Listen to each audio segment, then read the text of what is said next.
ശ്രീനാരായണ പരമഗുരവേ നമ. എല്ലാവർക്കും നമസ്കാരം. നാം ഇന്നിവിടെ വിചാരം ചെയ്യുന്നത് കോലതിരശസ്തവം ശ്ലോകം 3.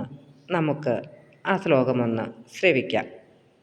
സർവാശ്രയമെങ്ങും നിറയുന്നോനവിഭക്തർക്കിവ്വാറൊരു രൂപം ഭജനത്തിനു ധരിപ്പോൻ ആലസ്യമൊഴിച്ച പരബോധം തരണം മേ കോലത്തുകരക്കോവിലിൽ വാഴും പരമേശൻ.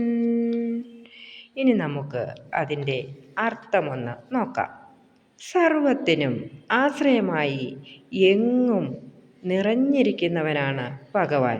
എങ്കിലും ഭക്തന്മാർക്ക് തന്നെ ഭജിക്കുന്നതിനു വേണ്ടി ഈ കോലത്തുകര ക്ഷേത്രത്തിൽ ശിവലിംഗ രൂപത്തിൽ കുടികൊള്ളുന്നു.